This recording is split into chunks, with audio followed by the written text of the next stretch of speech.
ಇನ್ನು ಇವತ್ತಿನ cabinet meeting ನಲ್ಲಿ ರಾಜ್ಯದಲ್ಲಿ ನಡೀತಾ ಇರುವಂತಹ ರೈತ ಹೋರಾಟದ ಬಗ್ಗೆ ಚರ್ಚೆ ಆಗುತ್ತೆ ಅಂತ ಹೇಳಲಾಗ್ತಾ ಇತ್ತು. ಬಟ್ ಈಗ ಬರ್ತಾ ಇರುವಂತಹ ಅಪ್ಡೇಟ್ಸ್ ಪ್ರಕಾರವಾಗಿ ದರ ನಿಗದಿಗೆ ಸಿಎಂಗೆ ಪರಮಾಧಿಕಾರವನ್ನ ಕೊಟ್ಟಿದೆ ಕ್ಯಾಬಿನೆಟ್ ಅನ್ನೋದು ಗೊತ್ತಾಗ್ತಾ ಇದೆ. ಸಿಎಂ ನೇತೃತ್ವದಲ್ಲಿ ನಡೆಯುತ್ತಿರುವಂತಹ ಸಚಿವ ಸಂಪುಟ ಸಭೆ ಇದು. ಸಂಪುಟ ಸಭೆಯಲ್ಲಿ ಕಬ್ಬಿನ ಬೆಲೆ ಕುರಿತು ಆಗ್ತಾ ಇದೆ. ಚರ್ಚೆಯ ಬಳಿಕ ದರ ನಿಗದಿ ವಿಚಾರದಲ್ಲಿ ನಿರ್ಣಯ ತೆಗೆದುಕೊಳ್ಳುತ್ತಾರೆ. ಬಟ್ ವಿಶೇಷ ಅಂತ ಹೇಳಿದ್ರೆ ಸಿಎಂಗೆ ಪರಮಾಧಿಕಾರ ನೀಡಿ ಸಂಪುಟದಲ್ಲಿ ನಿರ್ಣಯವನ್ನು ತೆಗೆದುಕೊಳ್ಳಲಾಗಿದೆ. ಬೆಲೆ ನಿಗದಿ ವಿಚಾರ ಇದೀಗ ಸಿಎಂ ಸಿದ್ದರಾಮಯ್ಯ ಅಂಗಳದಲ್ಲಿದೆ. ಇಡೀ ರಾಜ್ಯಾದ್ಯಂತ ಯಾವ ರೀತಿಯಾಗಿ ಕಬ್ಬಿನ ಬೆಳೆಯನ್ನ ಬೆಳೆದಿರುವಂತಹ ರೈತರು ಹೋರಾಟವನ್ನ ನಡೆಸಿದ್ರು ಅನ್ನೋದಾಗಿ ತೋರಿಸ್ತಾ ಇದ್ವಿ ನಾವು. ಸುಮಾರು 1 ವಾರಗಳಿಗೂ ಹೆಚ್ಚಾಯಿತು ವಿವಿಧ ರೀತಿಯಲ್ಲಿ ಪ್ರತಿಭಟಿಸ್ತಾ ಇದ್ದಾರೆ. ಇನ್ನು ನಾಳೆ ದಿನದಲ್ಲಿ ಸಕ್ಕರೆ ಕಾರ್ಖಾನೆ ಮಾಲೀಕರೊಂದಿಗೆ ಸಿಎಂ ಸಭೆ ನಡೆಸೋರಿದ್ದಾರೆ. ಕಾರ್ಖಾನೆ ಮಾಲೀಕರ ಜೊತೆಗೆ ಸಭೆ ನಡೆಸುವುದಕ್ಕೆ ನಿರ್ಧಾರವನ್ನ ಮಾಡಲಾಗಿದೆ. ಅದರ ಜೊತೆಗೆ ಕೆಲ ಆರೋಪಗಳು ನೋಡಿ. ವಿಜೇಂದ್ರ ರೈತರನ್ನ ಎತ್ತುಕಟ್ಟುತ್ತಾ ಇದ್ದಾರೆ ಅಂತ ವಿಜೇಂದ್ರ ವಿರುದ್ಧವಾಗಿ ಸಿಎಂ ಸಿದ್ದರಾಮಯ್ಯ ಗರಂ ಆಗಿದ್ದಾರೆ. ಯಾಕೆಂದ್ರೆ ನಿನ್ನೆ ದಿನ ವಿಜೇಂದ್ರ ಅವರ ಹುಟ್ಟುಹಬ್ಬ ಇತ್ತು. ಜೊತೆಗೆ ಅವರು ಕೂಡ ರೈತರ ಪ್ರತಿಭಟನೆಯಲ್ಲಿ ಭಾಗಿಯಾಗಿದ್ರು. ರೈತರು ಅವರಿಗೆ ಕಬ್ಬು ಸಿಹಿ ಎಲ್ಲ ಕೊಟ್ಟು ಸ್ವಾಗತಿಸಿದ್ದು, ಅಭಿನಂದಿಸಿದ್ದು ಎಲ್ಲ ಆಗಿತ್ತು. ಇದೀಗ ಸಿಎಂ ವಿಜೇಂದ್ರ ವಿರುದ್ಧವಾಗಿ ಗರಂ ಆಗಿದ್ದಾರೆ.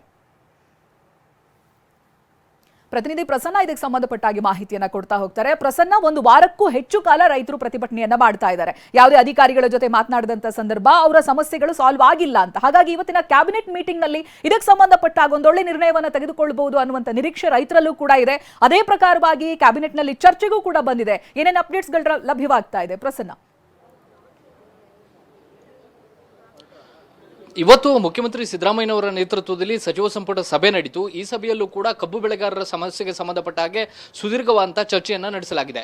ಒಂದು ರೀತಿಯಲ್ಲಿ ಬೇರೆ ಬೇರೆ ಜಿಲ್ಲೆಗಳಲ್ಲಿ ನಡೀತಾ ಇರುವಂತಹ ಮತ್ತು ಬೇರೆ ಬೇರೆ ಜಿಲ್ಲೆಗಳಿಗೂ ವ್ಯಾಪಿಸ್ತಾ ಇರುವಂತಹ ಕಬ್ಬು ಬೆಳೆಗಾರರ ಹೋರಾಟ ಏನಿದೆ ಇದು ಸರ್ಕಾರಕ್ಕೆ ದೊಡ್ಡ ತಲೆನೋವಾಗಿ ಪರಿಣಮಿಸಿದೆ. ಜೊತೆಗೆ ರೈತರು 3,500 ರೂಪಾಯಿ ಬೆಲೆಯನ್ನ ನಿಗದಿ ಮಾಡಲೇಬೇಕು ಅಂತೇಳಿ ಸರ್ಕಾರಕ್ಕೆ ಗಡುವನ್ನ ಕೊಡ್ತಾ ಇದ್ದಾರೆ.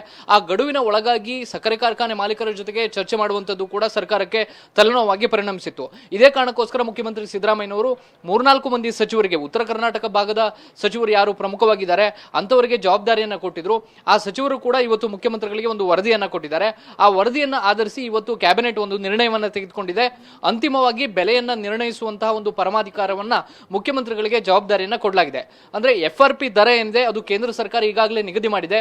3,550 ರೂಪಾಯಿಯನ್ನ ಕೇಂದ್ರ ಸರ್ಕಾರ ನಿಗದಿಯನ್ನ ಮಾಡಿದೆ. ಆದ್ರೆ ರಾಜ್ಯ ಸರ್ಕಾರಕ್ಕೆ ಈ ಸಕ್ಕರೆ ಕಾರ್ಖಾನೆಗಳಿಂದಾಗ್ಲಿ ಅಥವಾ ಸಕ್ಕರೆ ಉತ್ಪಾದನೆಯಿಂದಾಗಿ ಕೇವಲ 650 ಕೋಟಿ ಮಾತ್ರ GST ಬರ್ತಾ ಇದೆ.